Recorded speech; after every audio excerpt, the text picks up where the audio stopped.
Hello दोस्तों, नमस्कार। आज एक नया वीडियो लेके आया हूँ दोस्तों। और इस वीडियो में मैं मेरी कार परचेज़ का एक्सपीरियंस आपके साथ शेयर करने वाला हूँ। अब दरअसल आज मुझे यहाँ पर आए हुए लगभग 1 महीना हो चुका है। बट जब मैं यहाँ पर आया था तो स्टार्टिंग के 1-2 वीक में मुझे कहीं पर भी आना जाना है तो पब्लिक ट्रांसपोर्टेशन मैंने यूज़ किया। बट मुझे लगा कि यार पब्लिक ट्रांसपोर्टेशन से काम नहीं बन रहा। बहुत लंबा पैदल पैदल जाना पड़ता है बस स्टॉप तक जाने के लिए, लगभग 2-2 किलोमीटर। और उसके बाद भी बस का टाइमिंग इतना प्रॉपर मैच होता नहीं है। तो मैंने फ्रेंड से बोला यार एक कार ले लेते हैं यहाँ पर।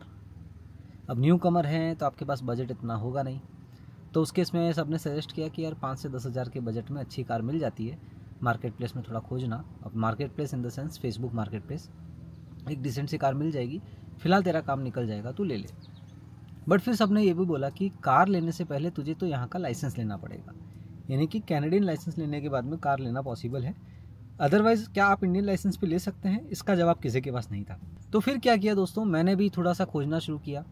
क्योंकि मेरा टेम्प्रेरी स्टे है तो उस केस में मैं कैनेडियन लाइसेंस ऑब्टेन करके कार परचेज़ करने जाऊंगा तो ये तो एक बहुत लंबा प्रोसेस है। क्योंकि जितने भी लोग यहाँ की प्लानिंग कर रहे हैं उनको तो ये बात आराम से पता होगी कि कनाडा में ड्राइविंग लाइसेंस भी अपने आप में एक बहुत बड़ा टास्क होता है। तो फिर मैंने क्या किया दोस्तों, क्योंकि मैं अभी न्यू ब्रुंसविक स्टेट में हूँ तो मैंने सर्विस न्यू ब्रुंसविक वालों को कॉल घुमाया कि भाई मुझे कार लेनी है और मैं फ़िलहाल जो है इंडियन लाइसेंस होल्डर हूँ और मेरे पास में इंटरनेशनल ड्राइविंग परमिट है। तो आप बताओ क्या आप मेरे नाम पे गाड़ी ट्रांसफ़र करोगे? तो उन्होंने, जो एग्जीक्यूटिव थी कॉल पे, उसने थोड़ा टाइम लिया, पता करके आई। फिर मुझे बोला कि हमें 2 डॉक्यूमेंट्स चाहिएंगे।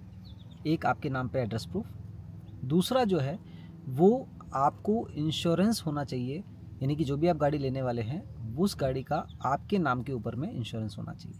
ये डॉक्यूमेंट लेके आओ, हम आपको जो है गाड़ी ट्रांसफ़र करके दे देंगे। मैंने बोला चलो ये तो एक फ़र्स्ट स्टेप तो आपका पार हुआ। अब सामने सबसे बड़ा हर्डल आने वाला था और वो था आपका इंश्योरेंस। मैंने गूगल किया, लोकल इंश्योरेंस वालों के नंबर निकाले, कैनेडियन नेशनल इंश्योरेंस वालों के नंबर निकाले, एक एक करके फ़ोन घुमाना शुरू किया। जैसे ही बात करना शुरू करो, आप बोलो कि मेरे पास इंडियन लाइसेंस है और वो बोलते हैं कि अगर कैनेडियन लाइसेंस नहीं है तो नो, हम आपको इंश्योरेंस नहीं देंगे। अगर दोस्तों आपको कनाडा के बारे में पता नहीं है ना, तो एक चीज़ समझ लेना कि कार इंश्योरेंस एक बहुत बड़ा खर्चा है और एक बहुत ही इम्पॉर्टेंट चीज़ है यहाँ पर कनाडा में। तो मैं उसी को चेज़ कर रहा था क्योंकि मुझे गाड़ी का इंश्योरेंस चाहिए। तो काफ़ी खोजने के बाद में 15 से 16 को मैंने अप्रोच किया और एक इंश्योरेंस प्रोवाइडर मिला। उसने बोला कि इंटरनेशनल ड्राइविंग परमिट पे मैं आपको इंश्योरेंस दे दूँगा। चलो बढ़िया भाई, अपना काम तो हो गया। मैंने उनको फिर डिटेल निकलवाई कि उन्होंने बोला कितना चार्जेस लगेगा। तो अब दोस्तों क्या हुआ था कि जब मैंने दोस्तों से बात करी थी कि आप लोगों का इंश्योरेंस कितना आता है, तो उन्होंने ऐसा बोला था कि भाई हम लोगों को यहाँ पर, कोई दोस्त यहाँ पर 6-7 महीने हुए थे, किसी को 2 साल हुए हैं। तो 6-7 महीने वाले का जो इंश्योरेंस था वो लगभग उसके पास में 11,000 की कार थी, 11,000 कैनेडियन डॉलर की, जो उसने परचेज़ करी थी। और उसका इंश्योरेंस था $190 पर मंथ। और जिससे 3 साल हो गए थे उसका लगभग $140 के आसपास आता था। अब यहाँ पर दोस्तों जब मैं इंश्योरेंस की बात कर रहा हूँ ना, तो यहाँ पर 2 फैक्टर काम करते हैं, सॉरी 3 फैक्टर। पहला आपकी गाड़ी की वैल्यू, दूसरा कौन से स्टेट में आप हैं। जैसे कि न्यू ब्रुंसविक स्टेट का जो इंश्योरेंस है गाड़ियों का वो कंपैरेटिवली काफ़ी सही है। अगर आप ब्रम्पटन या टोरंटो का पता करेंगे ना, तो वहाँ पर वही इंश्योरेंस जो यहाँ पर आपको 200-250 में मिलता है ना, वो वहाँ पर 500 तक चार्ज करते हैं महीने के। तो वो भी एक बहुत बड़ा फैक्टर हो गया। और जो तीसरा जो होता है वो आपका होता है कैनेडियन ड्राइविंग एक्सपीरियंस। यानी कि ये 3 फैक्टर मिलकर डिसाइड करते हैं कि आपका इंश्योरेंस कितना निकलेगा। अब मैं मेरे फैक्टर की बात करूँ तो मेरे पास कैनेडियन ड्राइविंग एक्सपीरियंस 0, क्योंकि हम तो इंडियन लाइसेंस पे अभी आए हैं यहाँ पर। दूसरा, स्टेट की बात करें तो मैं न्यू ब्रुंसविक में हूँ, तो बेसिकली यहाँ के चार्जेस कंपैरेटिवली कम है। तीसरा जो हमने बताया कि गाड़ी की वैल्यू, तो मैंने काफ़ी कुछ खोज खोजा के गाड़ी उठाई थी और उसकी जो सेल वैल्यू थी वो $8,000 में मैंने ली थी। तो ये 3 फैक्टर मिला करके मेरा इंश्योरेंस जो प्रीमियम बन के आया वो, अगर मुझे टीडी और इंश्योरेंस वालों ने बोला कि अगर आपको फुल इंश्योरेंस, जिसे हम कंपेरेंसिव इंश्योरेंस बोलते हैं, वो आपको $390 पर मंथ पड़ेगा। तो मैंने बोला भाई सस्ते में कुछ बताओ। तो बोला उस केस में आप थर्ड पार्टी इंश्योरेंस ले सकते हो, वो आपको $207 पर मंथ में पड़ेगा। अब दोस्तों अपन नए हैं, इतना पैसा वैसा आ नहीं रहा है फिलहाल, तो बोला ठीक है एक काम करो आप थर्ड पार्टी इंश्योरेंस दे दो। और मैंने वो थर्ड पार्टी इंश्योरेंस ले लिया और उसके ऊपर ये गाड़ी उठा ली।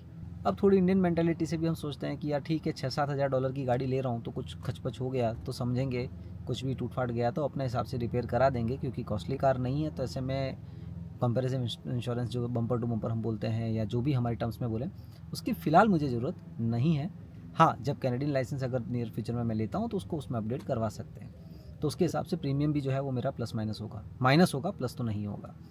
सो ये इंश्योरेंस वाला पड़ाव पूरा हुआ, मुझे थर्ड पार्टी इंश्योरेंस इशू हो गया, मैंने गाड़ी का जो है पेमेंट किया और फिर मैं चला गया सर्विस न्यू ब्रुंसविक। वहाँ पर जाकर के डॉक्यूमेंट सबमिट किया, यानी कि एड्रेस प्रूफ, तो मेरा मोबाइल का बिल था। उसके बाद जो आपका दूसरा डॉक्यूमेंट होता है इंश्योरेंस, टीडी ने जो मुझे इंश्योरेंस सर्टिफिकेट इशू किया था वो, ये दोनों मैंने सबमिट किए।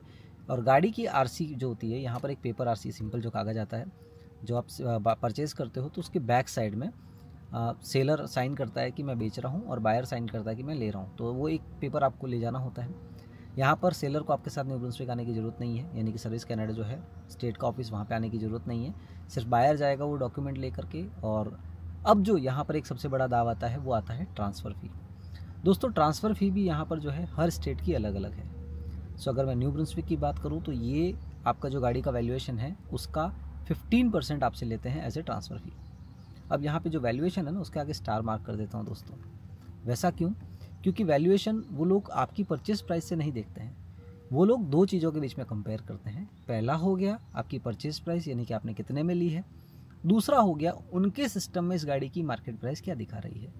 सो मेरे केस की अगर मैं बात करूँ तो मैंने उनको बोला कि भाई मुझे लेना है, परचेज़ करना है, तो उन्होंने सिस्टम में डाटा डाला गाड़ी का। अब अनफॉर्चुनेटली इस गाड़ी की वैल्यूएशन आ रही थी $11,000 उनके सिस्टम में, और मैंने बाय करी है $8,000 में। तो उन्होंने मुझे बोला कि भाई हमारे सिस्टम तो 11,000 बता रहा है, तो आपको 15% देना पड़ेगा। सो एक मोटा सा चार्ज वहाँ पे उन्होंने मेरे से ले लिया, तो वो एक चार्ज आपको पे करना होता है। अब इसके अलावा दो चार्जेस और लेते हैं, जिसमें एक आपका न्यू ब्रुंसविक स्टेट गाड़ी का वैलिडिटी का स्टिकर देता है जो पीछे नंबर प्लेट पे लगता है, और एक इसका एनुअल दो साल में इंस्पेक्शन होता है गाड़ी का वो। सो मेरी गाड़ी का 2 साल वाला इंस्पेक्शन ऑलरेडी बंदे ने करा रखा था, और पीछे जो नेम प्लेट पे आपका जो एक वैलिडिटी का स्टिकर लगता है उसका मेरा 1 महीने में एक्सपायर हो रहा था, तो उसके $30 इन्होंने मुझसे एक्स्ट्रा ले लिए, वो स्टिकर नया इशू कर दिया, जो मैं आपको वीडियो के एंड में दिखाऊंगा मैं किसके बारे में बात कर रहा हूँ। एक और चीज़, न्यू ब्रुंसविक में नेम प्लेट जो है वो आपका चेंज नहीं होती है, नंबर प्लेट जो है वो आप गाड़ी परचेज़ कर रहे हैं उसके साथ अटैच्ड रहती है, जो सेलर है उसका उस पर कोई राइट्स नहीं होता। ये न्यू ब्रुंसविक स्टेट की बात कर रहा हूँ।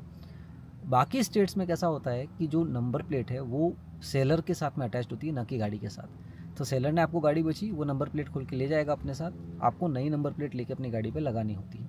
न्यू ब्रुंसविक स्टेट में ऐसा नहीं है, तो ये कुछ यहाँ पे नयापन था। अब ठीक है, इंडियन हूँ तो मुझे तो यही था कि भाई जब भी आप गाड़ी लेंगे तो नंबर प्लेट चेंज नहीं होती है, वही रहती है, तो न्यू ब्रुंसविक का रूल्स वैसा ही था, तो ठीक ईजी था। बट जब मैंने दोस्तों से बात की तो उन्होंने बताया कि अगर आप ओंटारियो वगैरह में लेते तो सेलर क्या करता, अपना नंबर प्लेट खोल देता, आप जब रजिस्ट्रेशन कराते उसमें आपको नई नंबर प्लेट लेनी होती और अपनी गाड़ी पे उसे फिक्स करना होता।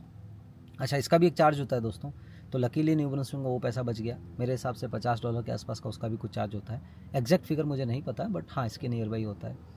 तो यहाँ तक का प्रोसेस मैंने आपसे डिस्कस किया, जहाँ पर गाड़ी मेरे नाम पर हो गई।